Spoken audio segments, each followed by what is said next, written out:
নমস্কাৰ ছাত্ৰ ছাত্ৰীসকল, আজি তোমালোকলৈ লৈ আহিছোঁ তৃতীয় শ্ৰেণীৰ গণিতৰ পাঠ্যপুথিৰ যুগ্ম আৰু অযুগ্মৰ বিষয়ে।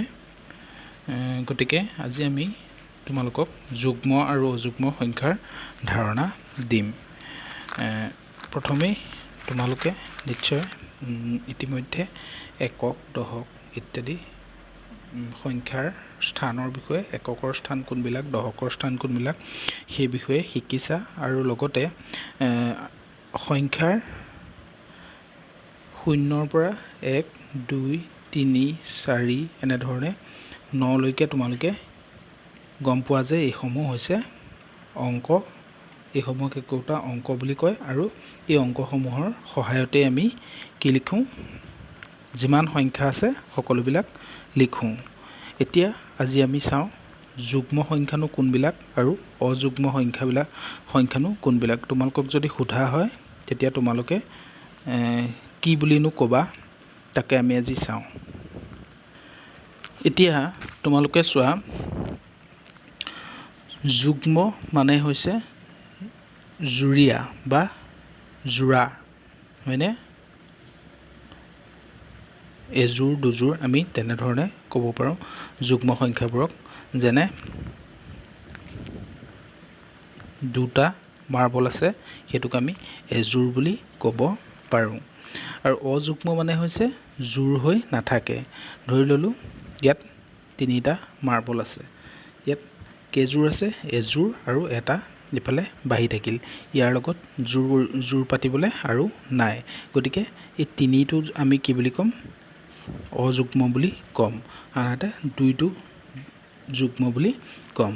এতিয়া তোমালোকে আৰু এটা উদাহৰণ চোৱা, তেতিয়া তোমালোকৰ স্পষ্ট হৈ যাব। এতিয়া ইয়াত চোৱা, মই এফালে সংখ্যা কিছুমান লিখিছোঁ আৰু তাৰ কাষতে সেই সংখ্যাটোৰ কাৰণে সিমান সংখ্যক মই কাঠি লিখিছোঁ, কাঠি দিছোঁ। এইফালে 1 লিখিছোঁ আৰু 1ৰ কাৰণে কেইডাল কাঠি, এডাল, 2ৰ কাৰণে 2ডাল, 3ৰ কাৰণে 3ডাল, 4ৰ কাৰণে 4ডাল, ঠিক তেনেকৈ 9লৈকে মই কাঠি আঁকিছোঁ। এতিয়া তোমালোকে চাবা, মই কাঠিবিলাকৰ লগত কি কৰিম, কাঠিবিলাকৰ জোৰ লগাবলৈ চেষ্টা কৰিম। কেনেধৰণে জোৰ লগাম, বা তোমালোকে এইটোক এটা খেল বুলিও ধৰিব পাৰা।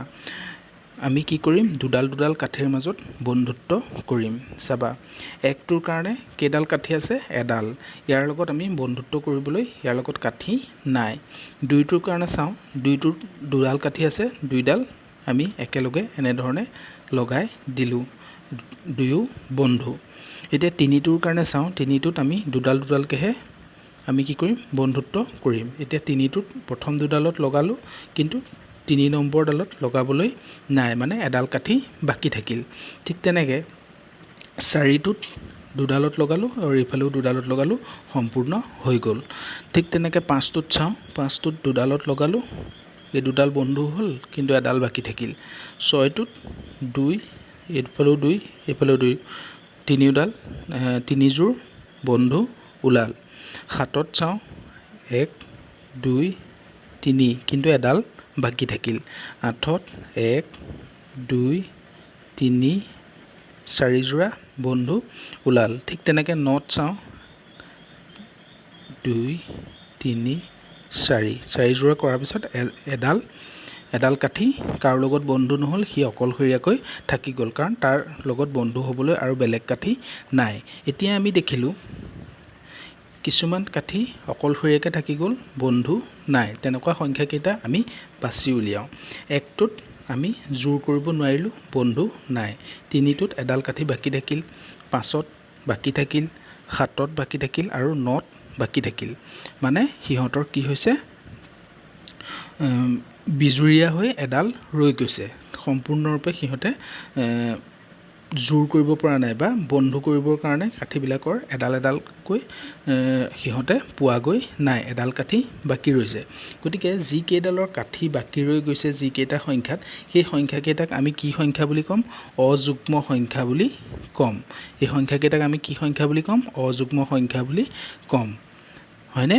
আৰু আনহাতে যিকেইটা সংখ্যাত সম্পূৰ্ণৰূপে কাঠিকেইডাল কি হৈছে যোৰা বান্ধি গৈছে মই এনেকৈ ঘূৰণীয়াকৈ চাই লোৱা যোৰা বান্ধি গৈছে বা সিহঁতৰ মাজত বন্ধুত্ব স্থাপন হৈছে সেই কাঠিকেইডালক আমি কি কৰিম সেই সংখ্যাকেইটাক আমি উলিয়াই পেলাম সেইকেইটা হৈছে 2 4 6 আৰু 8 গতিকে যিকেইটাত আমি কাঠিকেইডাল সম্পূৰ্ণৰূপে জোৰ বান্ধি গৈছে সেইকেইটাক আমি যুগ্ম সংখ্যা বুলি ক'ম আৰু যিকেইটাত সম্পূৰ্ণৰূপে যোৰা বন্ধা নাই বা আমি উদাহৰণটোত কি হিচাপে লৈছিলোঁ বন্ধু হোৱা নাই সেইকেইটাকে আমি কি বুলি ক'ম অযুগ্ম সংখ্যা বুলি ক'ম ইয়াত যে বন্ধু বুলি মই কৈছোঁ বন্ধু বুলি তোমালোকক বুজিবৰ কাৰণেহে কৈছোঁ যাতে তোমালোকৰ ধাৰণাটো উজু হয় হয়নে এতিয়া আমি দেখিলোঁ যে 1 3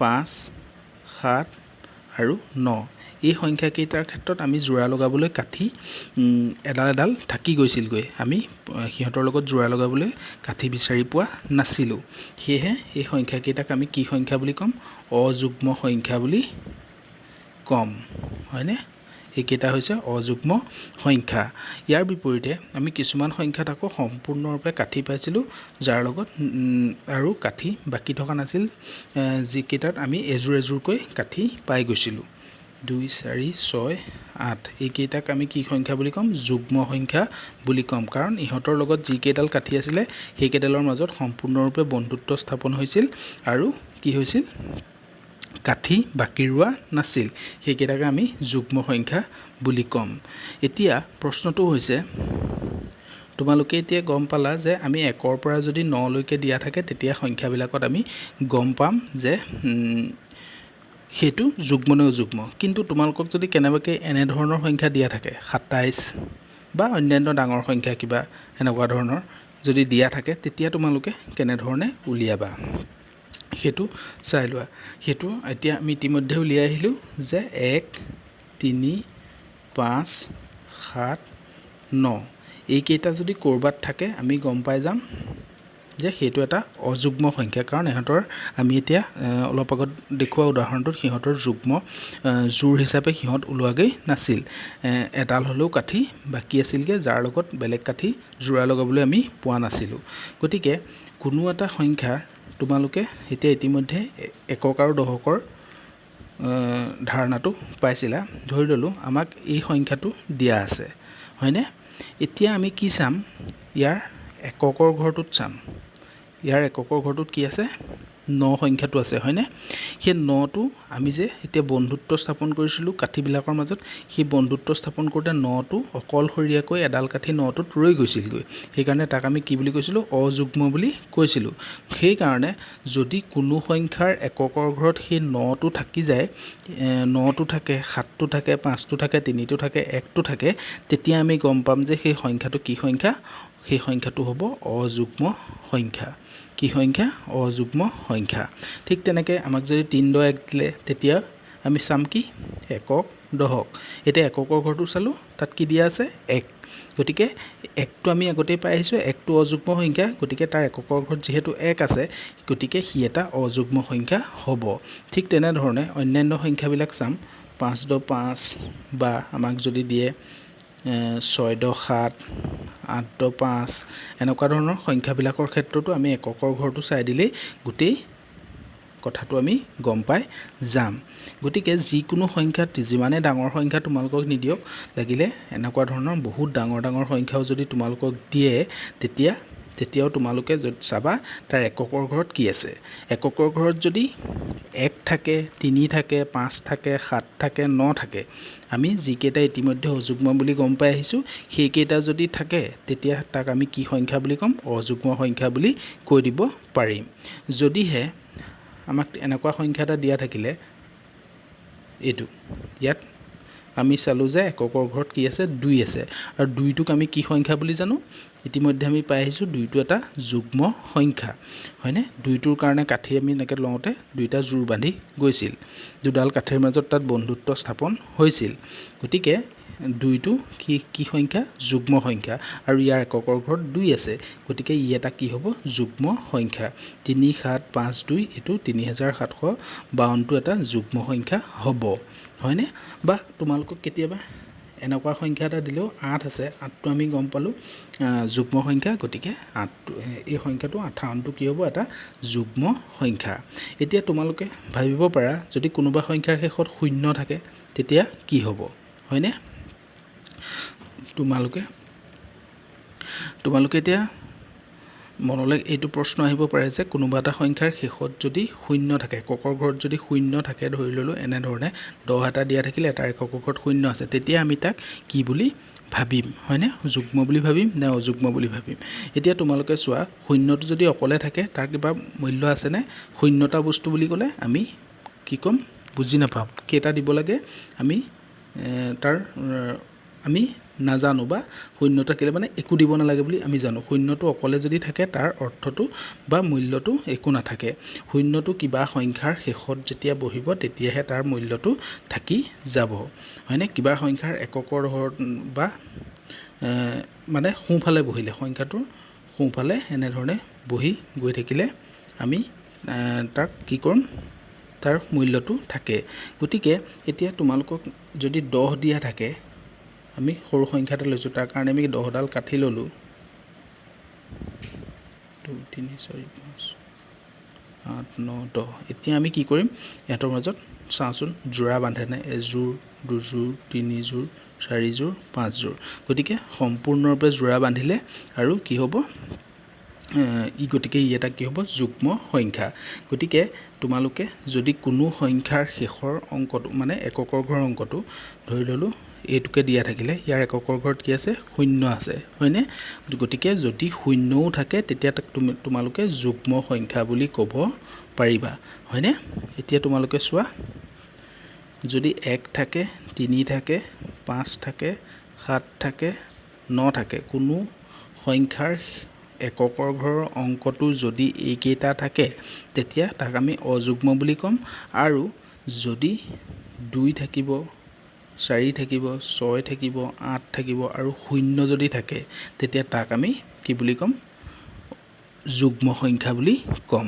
গতিকে তোমালোকে এইকেইটা ভালদৰে চাবা আৰু কিতাপত তোমালোকৰ এটা কিতাপত তোমালোকৰ এটা